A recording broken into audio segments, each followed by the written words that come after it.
Regarding intercourse with captives, Abu Sa'id al-Khudri said, the Apostle of Allah sent a military expedition to Autas on the occasion of the Battle of Hunain. They met their enemy and fought with them. They defeated them and took them captives. Some of the companions of the Apostle of Allah, peace be upon him, were reluctant to have relations with the female captives because of their pagan husbands. So Allah the Exalted sent down the Quranic verse, and all married women are forbidden unto you, save those captives whom your right hand possess. Okay, so why was this verse revealed? And I just gave you Ibn Kathir. There's the link. I gave it to Alan Yu. Says the same narration. It's there in Ibn Kathir. And what's the grading, by the way? What did Al-Albani grade this hadith? Sahih. Sound, right? Yes. So according to your sound narration, why was this verse revealed? Because the Muslims had a war, and after they prevailed in this war, they took captives, but these captive women were the wives of the pagans who they had just defeated in battle. Mm-hmm. So they weren't sure if they were able to have sexual relations with them. So for that reason, the verse was revealed. But you said, okay, hold on. So wait, hold on. Wait, no, don't change it. Wait. So you're okay with your God allowing Muslims to have sex with married women taken captive, though their husbands are still alive? Who said they were alive? But let's wait. It just says right there, their husbands were still alive, and that's why they didn't want to touch them. What are you talking about? If their husbands are dead, then they're not married. It says here, relations with the female captives because of their pagan husband. It doesn't say they're alive. But I'll give you that. Let's say dude, are you serious? Okay. You serious? I'm reading right here. It doesn't say they're alive. Okay, hold on. 1 second. Hold on. Let's do this. Hold on. Let me go back. I already said I'll give it to you. They're alive. Okay. So are you okay with the fact that Muhammad and his followers had sex with married captive women? The ruling in Islam, this is the ruling of Allah, not man's ruling. Okay, so you're okay with Allah giving you that rule? I'm going to explain to you.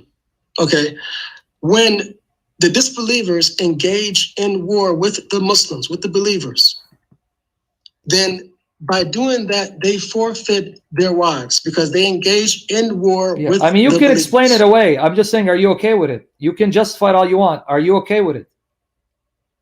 Well, yeah, I'm okay with it. Okay, so now, if let's say you're living at that time and you got into a war with Muhammad and his companions because you were a pagan, and then they took your wife captive, your daughter captive, your mother captive, and your father's alive. You're telling me your mother, your wife, and daughter would be okay that they now are taken captive and they're having sex with them with you still alive?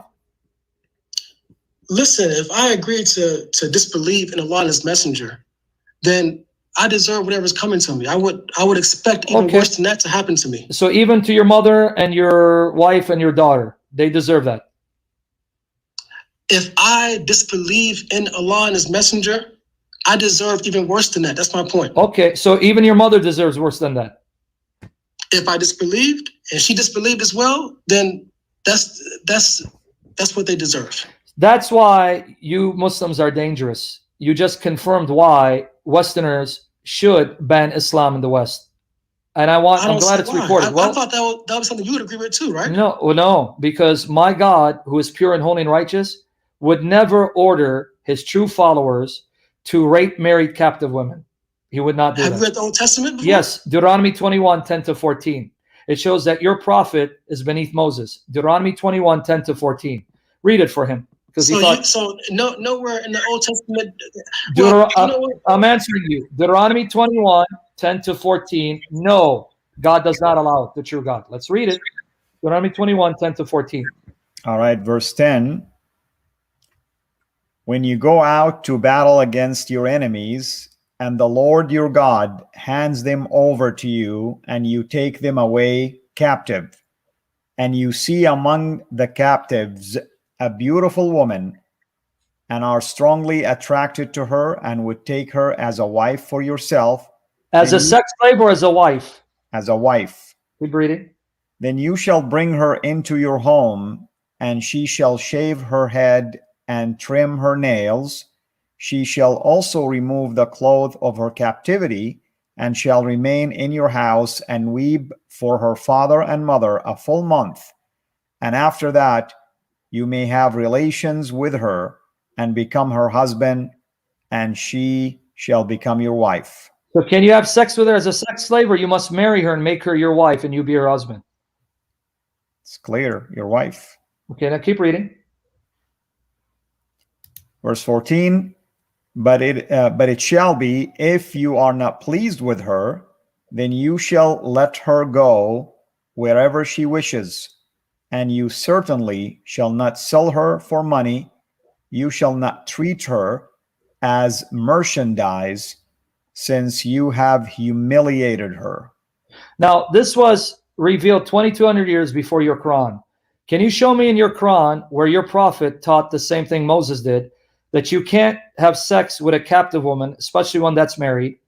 If you find a captive woman, you marry her and honor her and make her a wife. And if you divorce her, you can't sell her. She's not your property. Can you show me that in the Quran and the Sunnah? Okay, but who says that the laws of Moses have to be compatible with the laws of Muhammad? Humanity. Remember you said intellect, morality? The intellect cannot fathom that a holy God would allow his followers to take married women captive whose husbands are alive and then have sex with them, because no sane woman who's married would voluntarily have sex with her captor. And yet she's not free because he owns her. Remember you appeal to intellect? Okay, these are the rules of war. But why is it the rules of war by Moses better than your prophet? Well, who's saying that they're better or worse? The whole point of it is... Who said is it? If my wife is married and you attack me and you take her captive, the last thing I want you to do is to rape her or have sex with her. What are you talking about? So, answer, what's the difference between a man who goes to war with his wife by his side and he loses the war, and then the other side takes his wife? One person, for example, marries her after 1 month. The other person, for example, in another situation, he takes another woman and he rapes her the same day. What's the difference? Well, I'm glad you meant it's rape, but let me answer you. Because if the Israelites were attacking me, then I would know that the Israelites, because of their God, could not have sex with a married woman. Because notice here it says that the woman will mourn her father and mother, meaning that she didn't have a husband that died. Because if she had a husband that died, it'd say, give her a month to mourn the death of her husband. Meaning this is a woman not married. So at least I would know that the God of the Hebrews would not allow them to take my wife, if I'm still alive, and rape her, because that's a no-no. She's still my wife, although we may be taken under bondage, but they can't touch her because she's still mine, and they would honor that because the God of the Hebrews did not allow them to do what your God allowed Muhammad to do. That's number one. Number two, if we are fighting the Israelites and sinning against God and I die and I have a daughter, then the best thing that could happen to my daughter, instead of being treated as a sex slave and prostituted around and then sold off, that then she'd be taken in as a wife, given the status of a wife and given the honor of a wife and treated as a wife, who would then raise up children who'd be part of the community. I would hope it was the Israelites who attacked me, not the Muslims. I think what you should be hoping for is that you are a believer fighting on the right side, first of all. Okay. So if you take up arms against the messenger of Allah, then the least thing you should worry about is what happens to your wife. So, but then why is it this messenger of Allah, that when you believe Moses, had better rules than your messenger of Allah? I didn't say they were better. I'm telling you they are. And in Islam, you have to, when you take a woman as a captive, you have to wait at least 1 month before you have sex with her. Why? To make sure she's not pregnant. See, that means selfish. You're not doing it out of favor, mercy for her. You're doing it, say, hold on, maybe she's pregnant with this guy's kid. Let's be sure. In other words, it's selfish. It's for the man's benefit, not the woman. The point of this, you said rape. I don't see anywhere in here where it says rape. Okay, let's go with your logic. You added that. Okay, let's go with your logic. So you're telling me, be honest with me now, fear Allah, and be honest with me. If you were living at the time of Muhammad and they attacked your city, and your dad is alive and you're alive, and they take your wife and your mother, You're telling me your mother and your wife would be okay saying, hey, it's okay, have sex with us. Who cares? Our husbands are alive. We are actually giddy that you're now going to have sex with us. A sane woman would be okay and consent to it?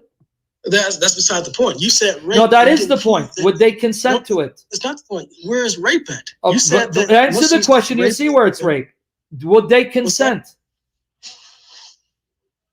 Would they consent? Answer. How would I know what would happen in such a situation? My question is... Yes, you know, because you know your mother. She's a decent woman. She's moral. She's decent, your mother. She's moral. There's no way she would willfully allow a man to have sex with her with your dad still alive. What are you talking about, man? I didn't say anything other than that. Okay. My question is... Now, okay, hold on. Okay, you agree then. Then show me where the Quran and the Hadith says that the captor has to now get her permission before he can have sex with her. Where does it say that? It doesn't say that anywhere. So do they have to get her permission or they can have sex with her nonetheless? If she becomes a sex slave, then that's her position from then on. So they don't have to get her permission. That's what we call rape. He can have sex with her. She has no say-so in the matter. He's now raping her. You can define it any way you want. For all of us, we just saw, you just admit it's rape. You can explain it away all you want. That's between you and your God. The Prophet never said rape women. That's my point. You don't have to say it. That's what it is. You can deny the term, but that's the reality. So that's your business.